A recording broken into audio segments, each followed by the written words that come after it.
राधे राधे, जय श्री कृष्ण। अगर आप ब्रज की यात्रा करना चाहते हैं तो ये आपके पास सुनहरा अवसर है, क्योंकि ब्रज की यात्रा शुरू हो चुकी है। और सबसे अच्छी बात यह है कि ये बिल्कुल निःशुल्क है। यहाँ पर खाना पीना रहना सब फ्री है। तो अगर आप ब्रज यात्रा करना चाहते हैं तो ये यात्रा शुरू हो गई है। इस यात्रा के बारे में हम आपको बताते हैं कि ये यात्रा मान मंदिर के जो विरक्त संत हैं पद्म श्री रमेश बाबा के सानिध्य में ये यात्रा प्रतिवर्ष चलती है। और आप देख सकते हैं मेरे सामने, ये मेरे पीछे जो है ये देख सकते हैं, ये यात्रा में इस समय रजिस्ट्रेशन चालू है। ब्रज जो ब्रज यात्रा है, ब्रज 84 कोस की जो यात्रा है, इसमें आपको ब्रज 84 कोस में जो भगवान श्री कृष्ण के जो प्रमुख तीर्थ स्थल हैं, लीला स्थल हैं, जहां पर भगवान श्री कृष्ण ने लीलाएं की थी, उन सभी लीला स्थलों के आप निःशुल्क ही दर्शन कर पाओगे। ये यात्रा की यहाँ पर तैयारी हो चुकी है। आगे की जानकारी हम मान मंदिर सेवा संस्थान से जुड़े श्री सुनील सिंह उर्फ ब्रजदास जी से हम बात करेंगे। तो आइए उनसे बात करने के लिए चलते हैं। राधे राधे। आज अभी आप राधा रानी का जो प्रथम पड़ाव है, राधा रानी वार्षिक ब्रज यात्रा का, वहाँ आप विराजमान हैं। ये हमारा राधा रानी वार्षिक ब्रज यात्रा का कार्यालय है। जो भी व्यक्ति राधा रानी ब्रज यात्रा करने के लिए आता है वो प्रथम कार्यालय में आता है। कार्यालय में अपना आधार कार्ड जमा करता है। आधार कार्ड जमा करने के बाद में रजिस्ट्रेशन होता है। उसके बाद में उस पर जो खुले पैसे रहते हैं, जो 30-35 दिन उसे काम आएंगे, उसको वो हमारी बैंक चलती है जिसके उसका पैसा सेव रहे, वो राधा रानी बैंक है। बैंक में पैसा जमा करता है। और जिनको व्यक्तिगत टेंट चाहिए, पर्सनल टेंट चाहिए, वो अपने यात्री की संख्या के हिसाब से, 4 आदमी है तो 3500 रुपये वाला टेंट लेता है, 10 आदमी है तो 5100 रुपये वाला, उससे ज़्यादा है तो बाकी 4 पांडाल जो 90 बाई 210 के 4 पांडाल हैं और 20 हॉल हैं, वो निःशुल्क हैं। किसी भी यात्री से किसी तरह का कोई शुल्क नहीं है। और उनके भोजन की, प्रसाद की, औषधि की, सुबह औषधि का एक काढ़ा मिलता है, ये सब निःशुल्क है। और यात्रियों को कई यात्रा चलती हैं, पर ये बाबा के द्वारा चलाई गई जो यात्रा है, ये प्राचीन ब्रज का जो स्वरूप रहा है यात्राओं का, उसको दर्शाता है। क्योंकि यहाँ जमीन पे ही लोग सोते हैं। और आज विधि विधान से इसका संकल्प लिया गया, जिसमें मान बिहारी लाल और पूज्य बाबा महाराज शामिल रहे। ये राधा रानी ब्रज यात्रा का मार्केट है। इसमें छोटी बड़ी 30 दुकान चलती है। उन दुकानों पर फल है, सब्जी है, कंठी माला है, अपने वस्त्र हैं, जैसे कि किसी की स्वापिक हो जाती है, और हल्के वाले कंबल हैं, चाय की दुकानें हैं। तो इस तरीका की मार्केट है। ये पांडाल है, ये 90 बाई 210 का है। इसमें लगभग 1300-1400 लोग आते हैं। इससे बड़ा पांडाल ठाकुर जी पांडाल है। ये हमारी आखिरी झंडी है। तो ये झंडी जब पहुंच जाती है तो हम समझ लेते हैं कि संपूर्ण यात्रा अपने पड़ाव पर पहुंच गई है। एक आगे झंडी चलती है और उस झंडी के बाद में गुरुकुल के छोटे बच्चे चलते हैं, फिर महात्मा चलते हैं, फिर आश्रम की बच्चियां चलती हैं, उसके बाद में ठाकुर जी का डोला, और फिर कीर्तन वाले, फिर अन्य यात्री चलते हैं। ये क्रम रहता है। ये माता बहनों के लिए साड़ी खरीदने के लिए, क्योंकि 30 दिन का समय है। ये कुल्हड़ की चाय मिलती है। चाय की 5-7 दुकानें हैं अलग अलग। तो जिसको वैसे तो हमारी तरफ से औषधि वाला काढ़ा मिलता है। और ये खुद के जिनको चाय के आदी हैं वो चाय पीते हैं। और इधर को सामने जो मैंने कहा था, सी और आर रावटी हैं, और जिनमें लगभग 20 प्रांत के लोग हैं, बल्कि कुछ बांग्लादेश के भी हैं, नेपाल के भी हैं। ये चलता फिरता कुंभ है, एक इसको मिनी कुंभ कह सकते हैं। और बाबा महाराज ने जो नियम बनाए थे कि इस यात्रा में अखंड हरिनाम संकीर्तन रहेगा, तो 1 मिनट भी कोई किराए के लोग नहीं है, अपने भाव से तय करके आते हैं वहाँ से। और समय बांट लेते हैं कि 2 घंटे हम करेंगे, 4 घंटे हम करेंगे। तो बराबर अखंड हरिनाम संकीर्तन होता है।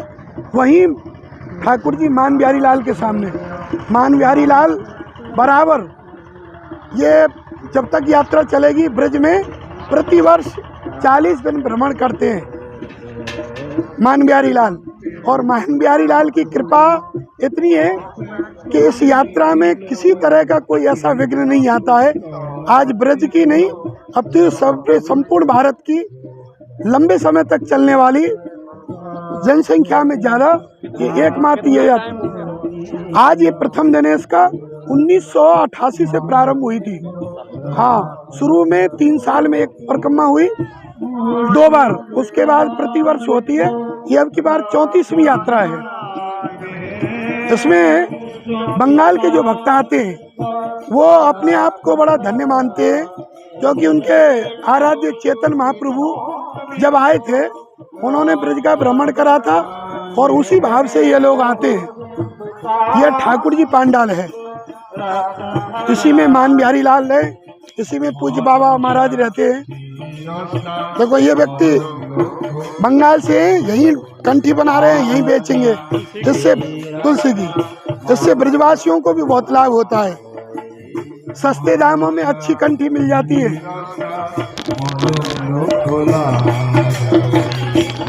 ये बंगाल के लोगों के द्वारा उन्हीं की भाषा में और वहाँ के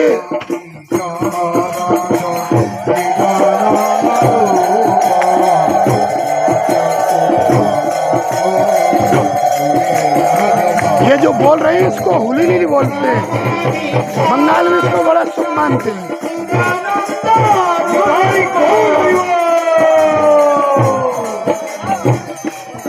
इधर हमारी माइक की गाड़ी है, इस पे गाड़ी पर पूरा सेट लगा हुआ है, इसके द्वारा चारों तरफ आवाज है। और ये हमारे जनरल मोबाइल चार्जर है, ऐसे 12-13 जगह लगा रखे हैं और पर्सनल टेंटों में खुद का है। एक वो भी लग रहा होगा।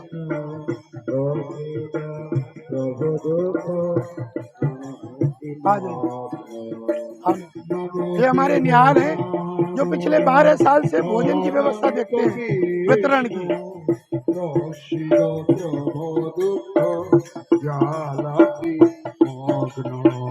नमो देवो दामोदर अनंत विष्णु। ये बड़े संपन्न घर की महिला है। हमने कहा था कि व्यक्तिगत टेंट ले लो, मान की नहीं, जो आनंद इसमें है उसमें व्यक्तिगत राजसी ऐश्वर्य तो हमने खूब भोगा है।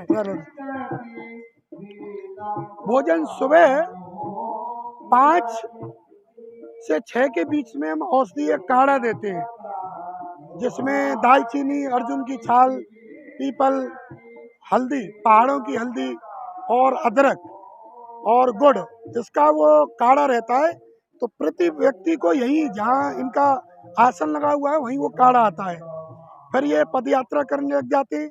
पदयात्रा के बाद में 10-11 बजे ये पहुँचते हैं पड़ाव पर, और उस पर पड़ाव पर पहुँचने के बाद 11:30-12 के बीच में भोजन आएगा। दिन में दाल, चावल, रोटी, और शाम को गड्ढे की सब्जी, चावल और रोटी।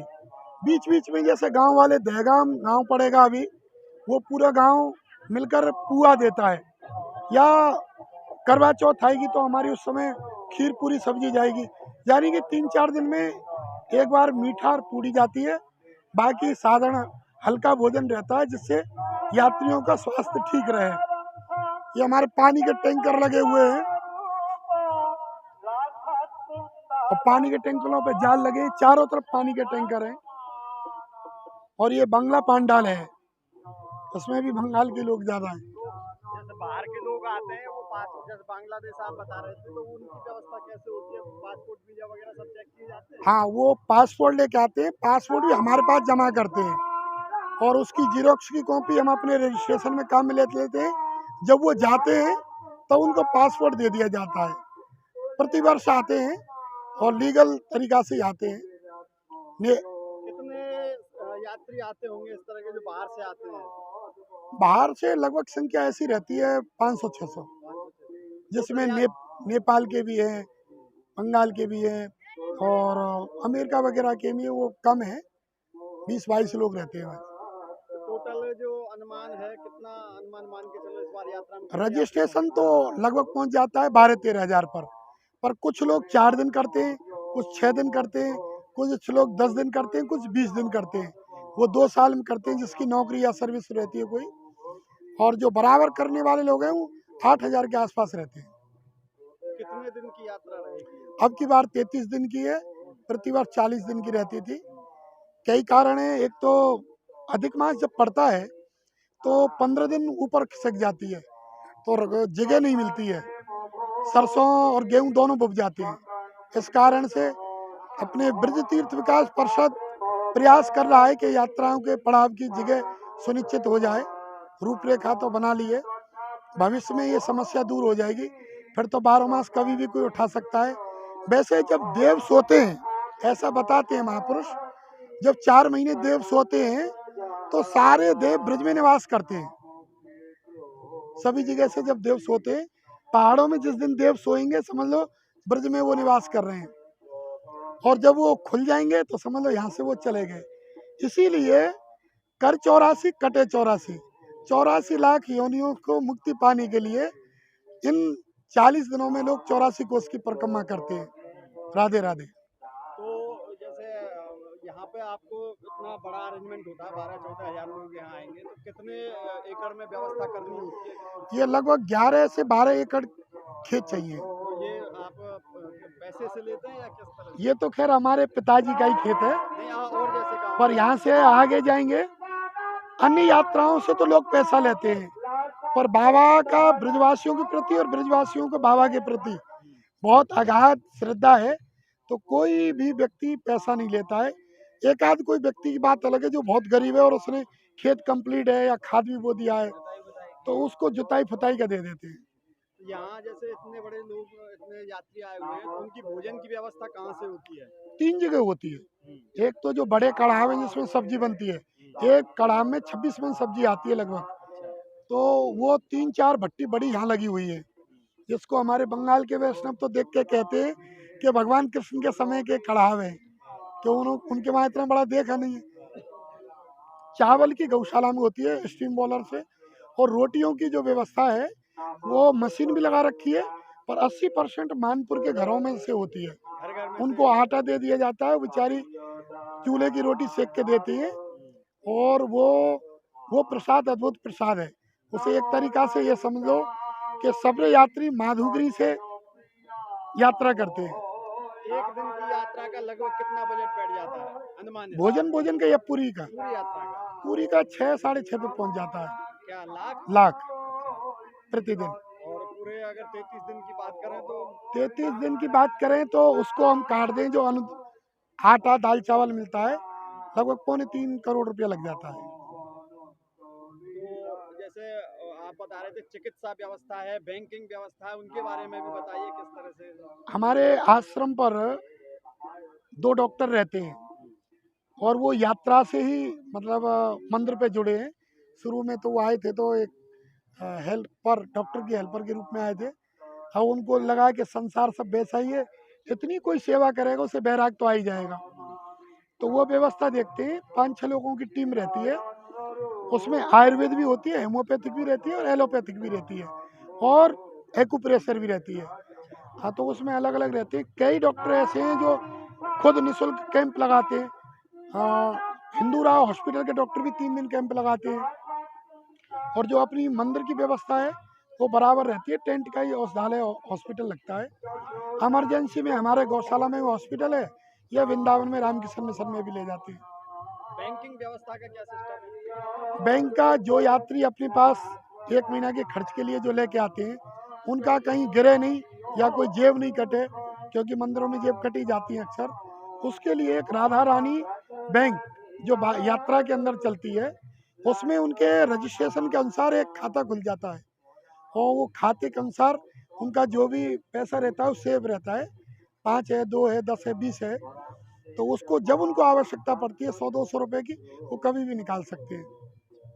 इस पूरे यात्रा जो परिसर है, इसको कितने ब्लॉकों में बांटा गया है क्या? इसमें 5 ब्लॉक में है अच्छा, रहने की जो व्यवस्था है, और 3 में व्यवस्था है।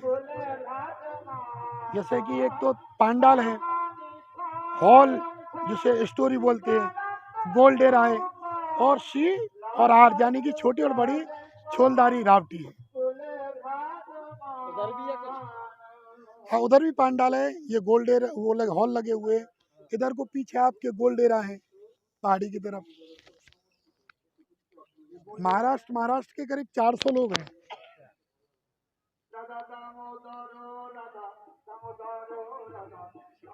राधे